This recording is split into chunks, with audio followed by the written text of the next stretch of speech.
Dans ce passage, il décrit brièvement le passage du monothéisme au paganisme, à l'idolâtrie, pour ensuite en arriver à Abraham, celui qui a découvert ou redécouvert le Dieu unique. Pour Maïmonide, qui se fait ici aussi historien des religions, le monde commence par le monothéisme. La vie, Adam Arishon, le premier homme, etc., c'est le monothéisme. Puis il y a une dégradation, on en arrive au paganisme, au polythéisme, à l'idolâtrie. Vient Abraham sur la scène du monde et redécouvre le monothéisme qui avait été perdu, qui avait été retenu par certains individus, mais en gros qui avait été perdu. Abraham, d'après ce texte, est celui qui, dès son plus jeune âge, et cela jusqu'à 40 ans, commençait un parcours intellectuel de par la force de sa raison, sans maître ni livre, il le dit. Un travail sur soi, mais aussi un travail de dialogue et de débat avec ses contemporains, ses proches, son entourage. Et il réussit lentement à convaincre une multitude, et il crée autour de lui, avec sa famille, et je cite, « Il est alors advenu une nation connaissant son Créateur, son Dieu. » Donc le travail d'Abraham a été une redécouverte rationnelle du Dieu unique et une constitution d'un peuple qui connaît Dieu. La connaissance de Dieu est ici au centre de son travail, d'Abraham. Alors c'est très intéressant, parce que vous avez au texte, je ne l'ai pas traduit, je ne sais pas s'il existe une traduction, mais enfin, c'est un texte extraordinaire.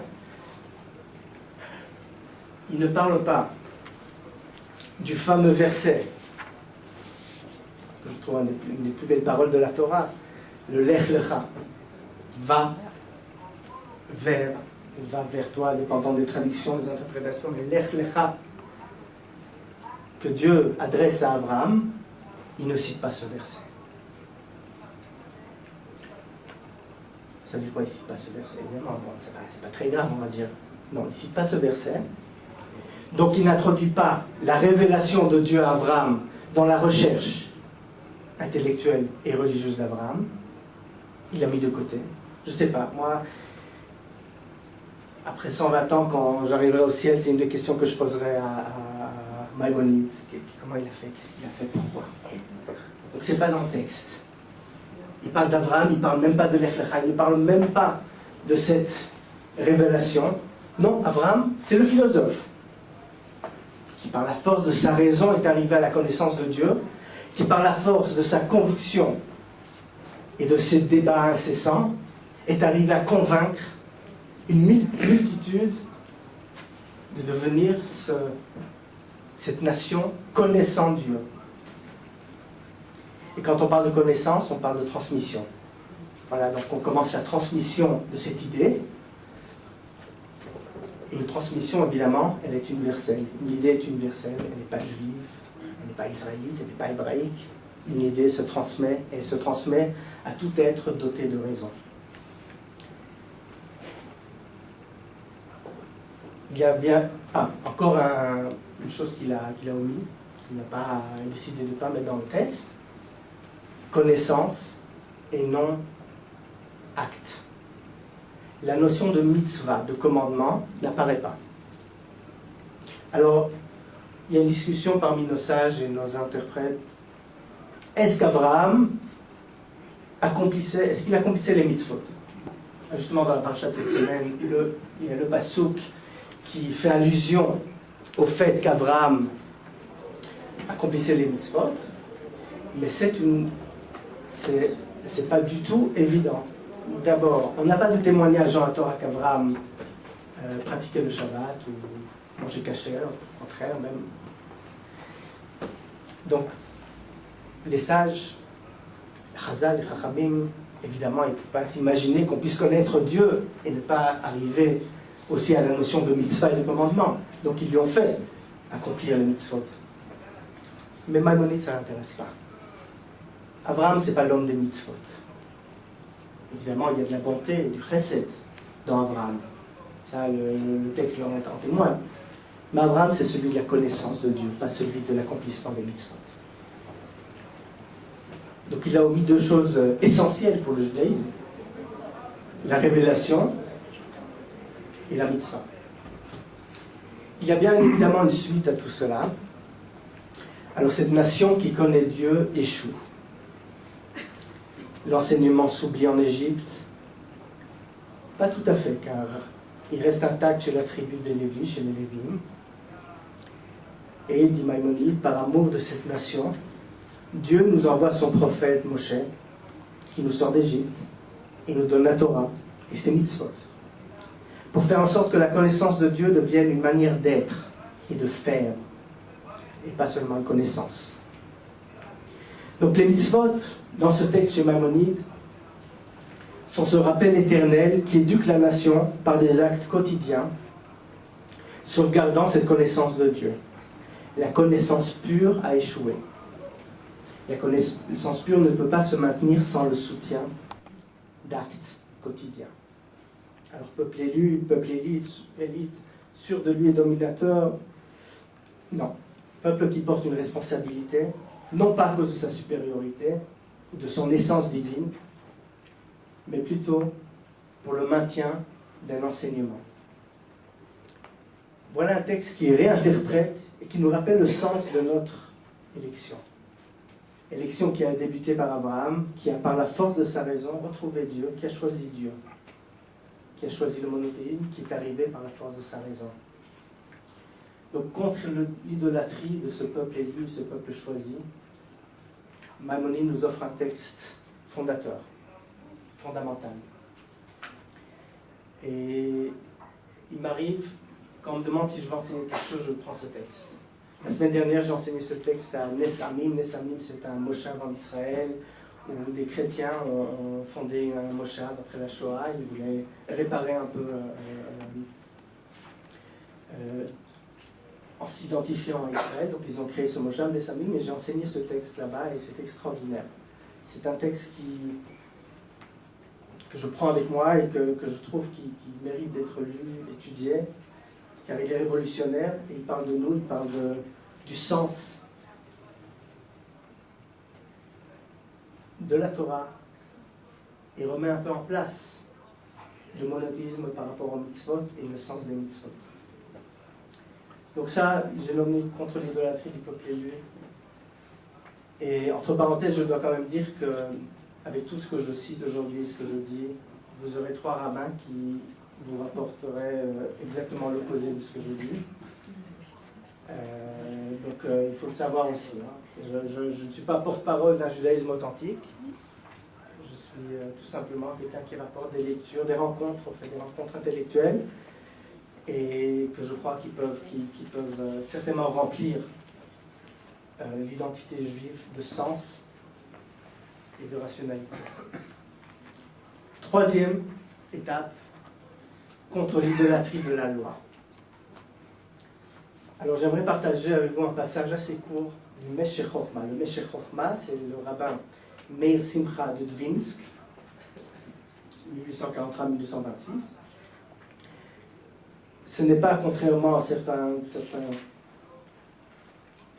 personnes, ce n'était pas un maître chassidique, bien au contraire. Et il a un texte d'une puissance extraordinaire. Alors le contexte de ce texte, c'est son interprétation du péché du veau d'or. Je vous rappelle, ça aussi c'est tout un cours, c'est un cours en soi. Le peuple attend que Moïse que Moshe descende du mont Sinaï, et il s'attarde. Le peuple impatient décide de forger le veau d'or.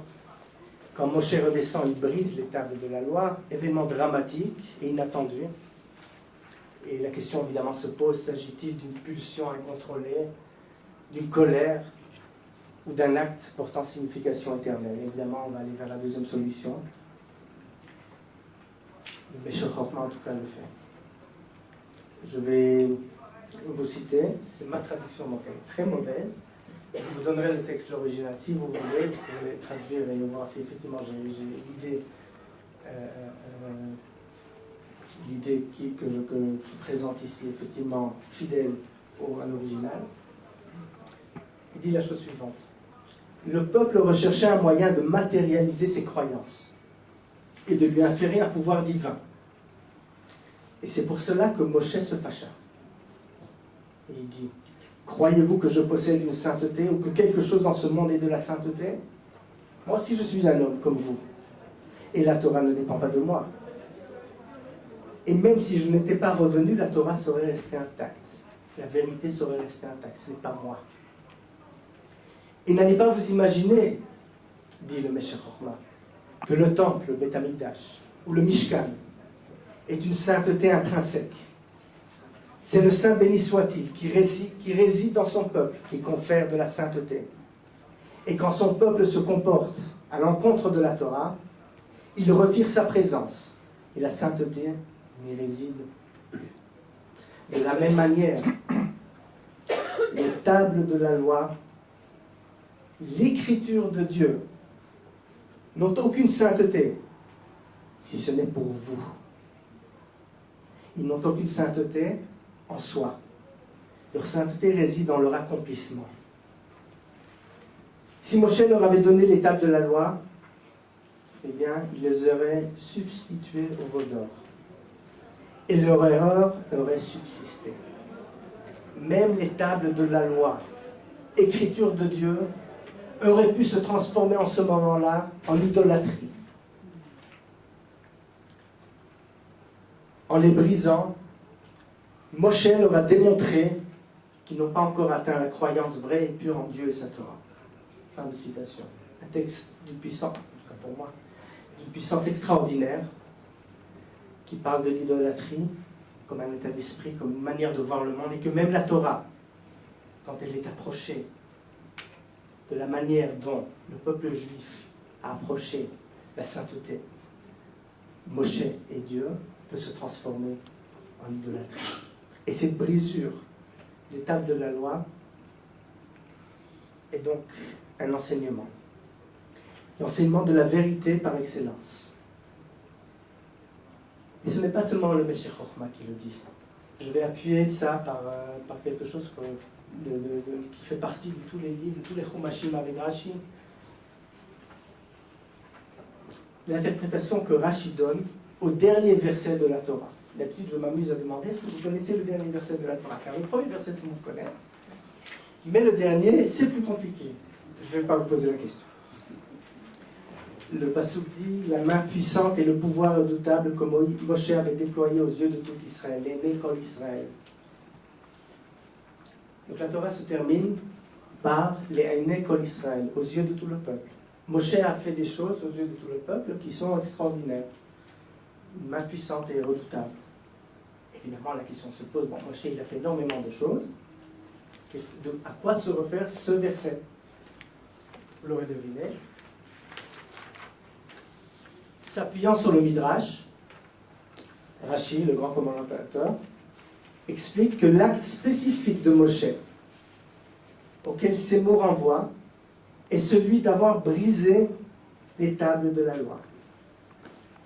Rashi fonde son opinion sur une interprétation midrashique, il n'a pas inventé, c'est dans le Sifré, qui remarque que la même expression se retrouve dans la description que fait Moshe de cet acte quand il en fait le récit.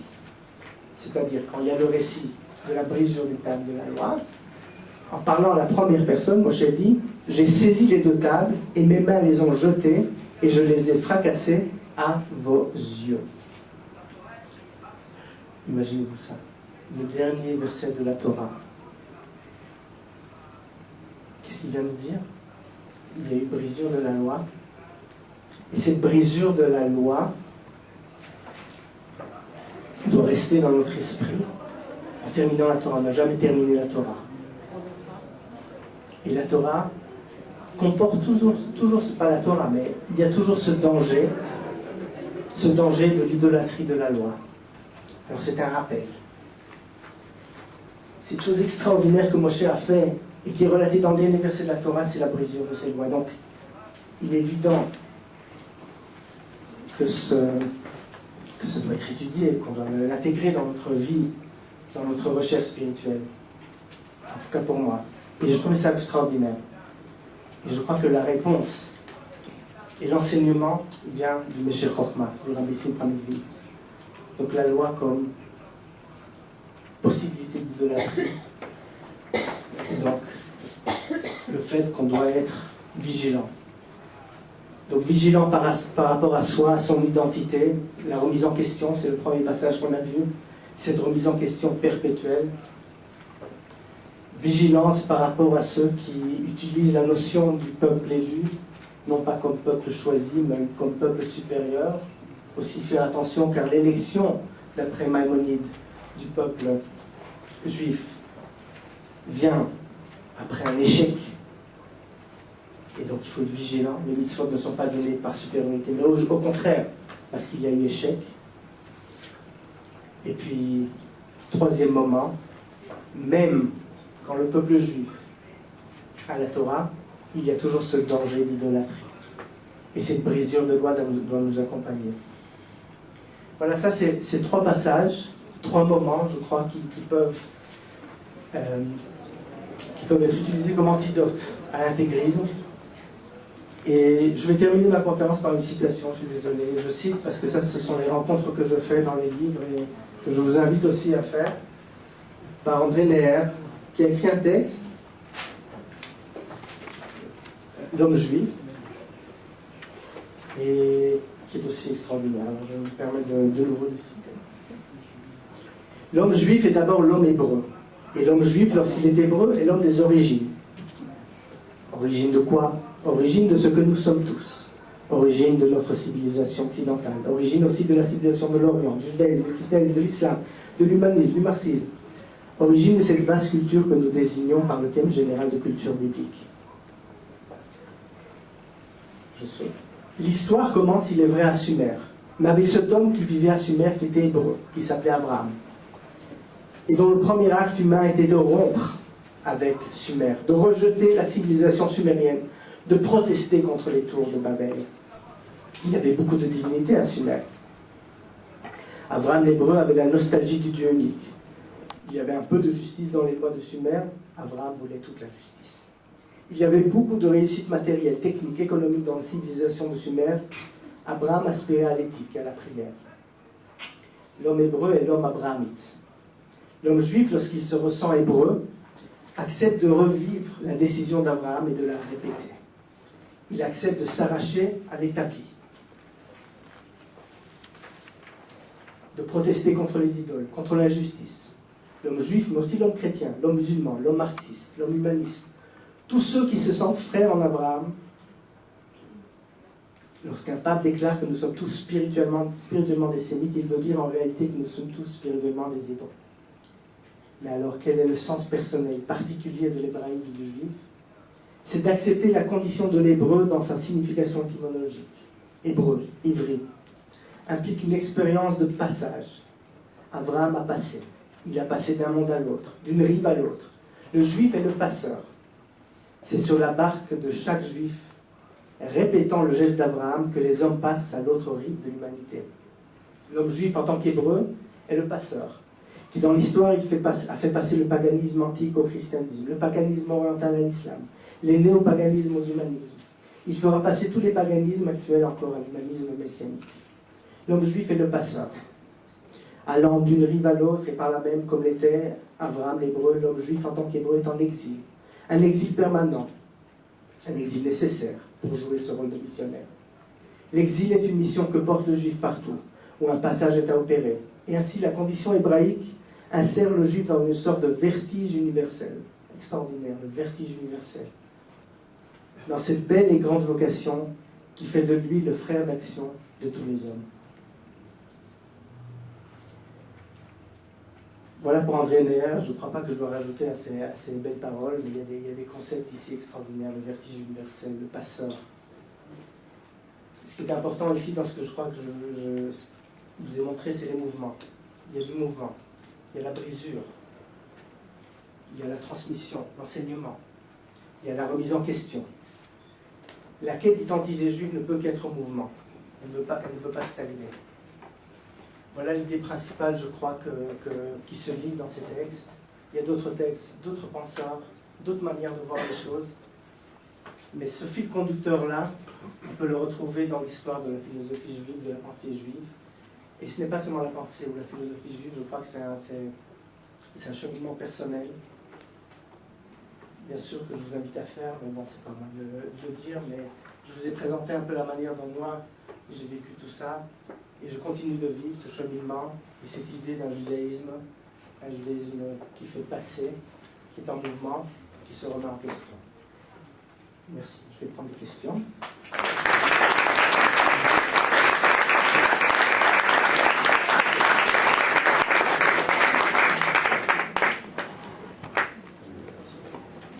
Il y a des questions. Non, il n'y a pas de problème. Alors, la première question est toujours très très difficile. Passons à la deuxième.